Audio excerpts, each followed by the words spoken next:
My alarm was supposed to go off there, and I had this whole intro planned around it. But rest assured, I'm awake, it's super early, and I'm heading to Seattle-Tacoma Airport for a flight.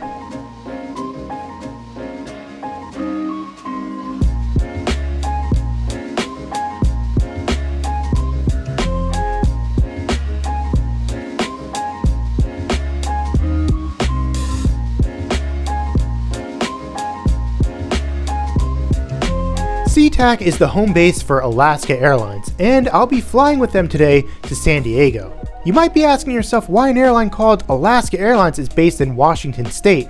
Well, it's kind of a long story, and you can just look it up on Wikipedia if you want. Some things are best left to the internet to explain, and I'm way too excited about this flight to be dishing out history lessons.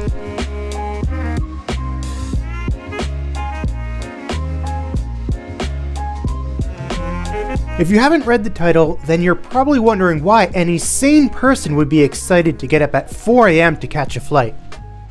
Well, I'm not a sane person, I'm an av geek, and today is the inaugural flight of Alaska's 737 MAX. Unlike United, American, and Southwest, Alaska Airlines never operated the MAX prior to its grounding back in March of 2019, and they took delivery of their first 737 MAX 9 on January 25th of this year. In total, Alaska plans on having a fleet of 68 MAX 9s to be delivered by 2024. In my previous videos, I've been accused of being overly complimentary of the MAX, but I'm not going to apologize because it's comfortable to fly on and it's a good-looking plane. A whole bunch of media outlets and aviation enthusiasts were on hand for this event, so there's a pretty good chance that you've already seen 2 or even 3 videos on this flight. I also wasn't able to get a seat in first class, and as a result, I'll be sitting in seat 29F in economy. When boarding was finally announced, the gate agent was greeted with a stampede of av geeks who were even more excited than I was to get a look at the interior of Alaska's newest plane.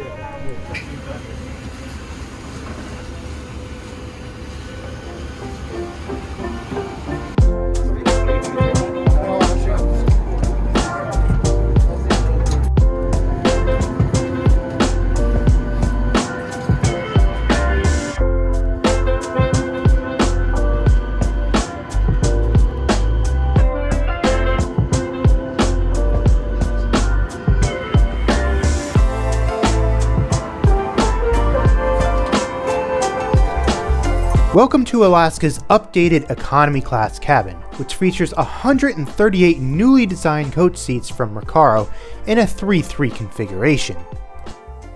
As you'd expect, this plane is equipped with Boeing's Sky interior with its awesome mood lighting and massive overhead bins.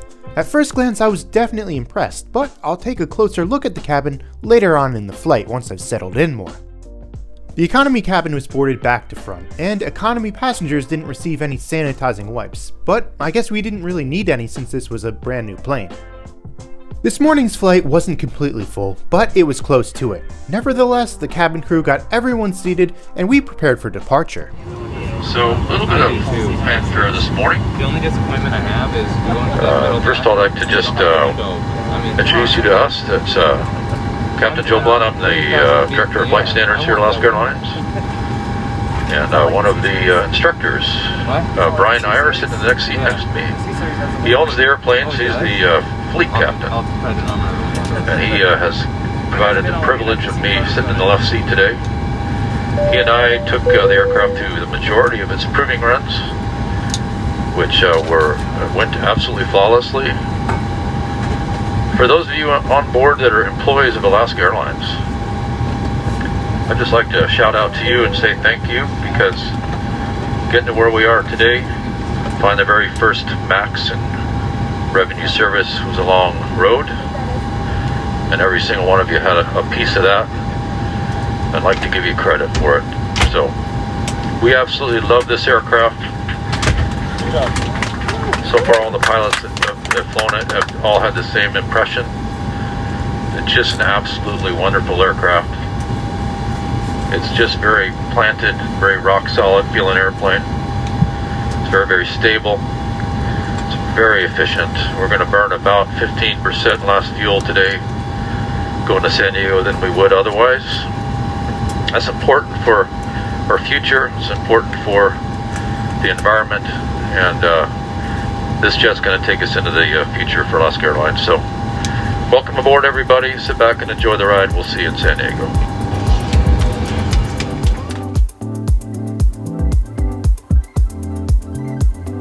Put the vest over your head, bring the waist strap to the front and buckle. Tighten it by pulling on the end. Just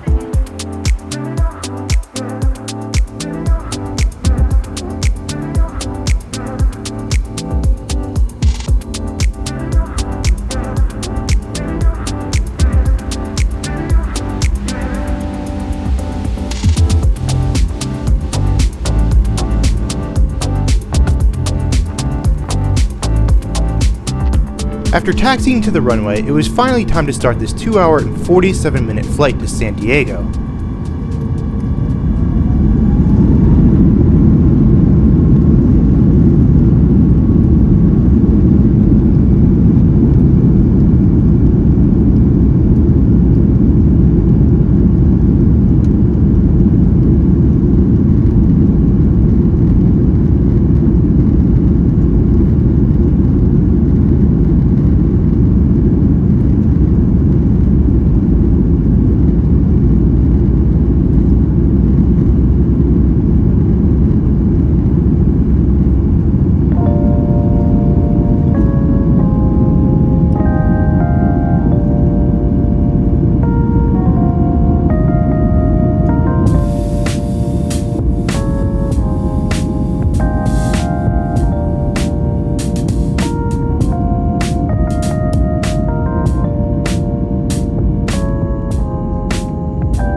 Now that we've reached cruising altitude, let's take a closer look around the cabin.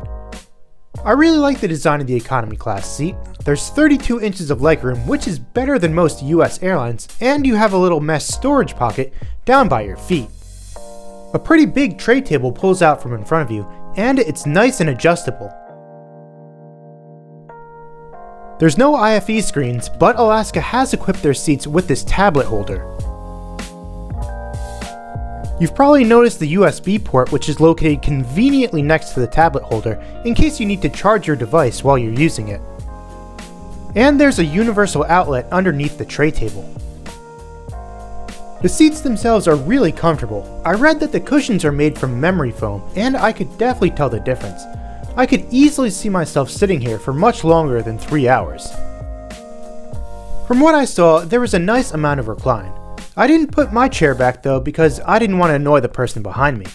The Wi-Fi wasn't working and won't be available until retrofits have been completed in the fall of 2021.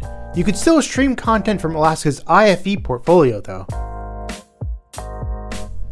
It really didn't bother me that the Wi-Fi was down because the views out of my window were breathtaking. This was my first time visiting the Pacific Northwest, and it really made me want to come back for a longer stay.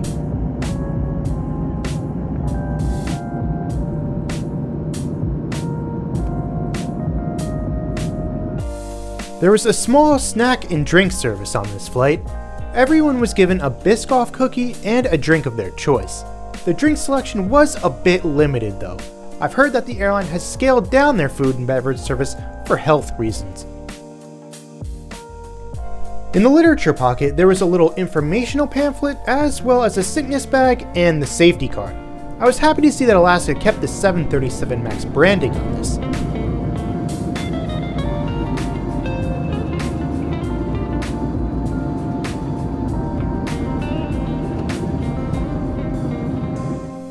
One cool feature about Alaska's 737 MAX is that the life vests are stored right above your head in the cabin, and you can actually see them through that little slot.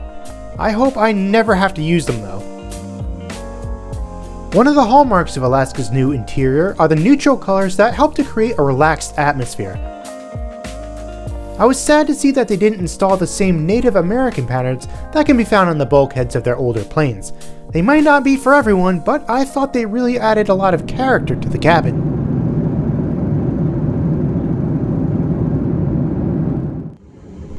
Alaska outfitted their MAXs with 3 lavatories in economy. This differs from carriers like United, who only have 2 bathrooms in the rear of their own 737 MAX 9s. Also, this lavatory feels a little bit more spacious than the other MAX bathrooms I've been in. I don't know if you heard the captain's announcement while I was in the bathroom, but we've almost arrived at San Diego and it's time for me to take my seat for landing.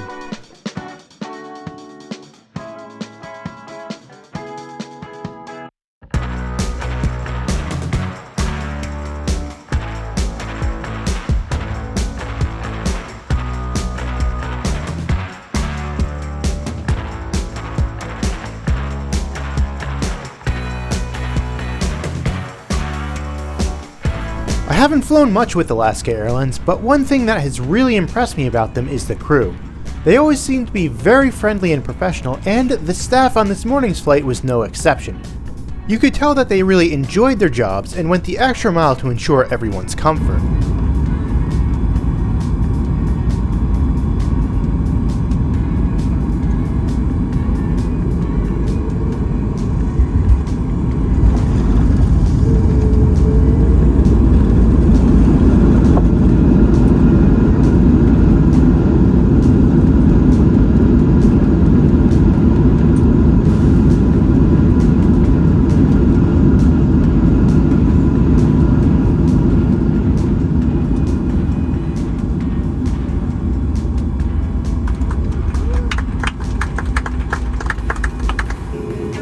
For exiting the aircraft, please wear your face mask.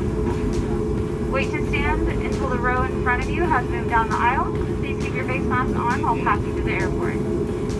On behalf of all of the employees at Alaska Airlines, we would like to thank you for flying with us today. And that's another successful flight aboard the 737 MAX. I got a lot of comments from people who are criticizing the safety of this plane, but a few hours after this flight I flew home aboard a 757, and a small fire actually broke out in the lavatory. I guess this morning's flight on the MAX wouldn't end up being the most noteworthy experience of my day after all. So, how do you feel about Alaska Airlines introducing the 737 MAX into service? Do you want to try it out, or are you going to avoid it altogether? Let me know below.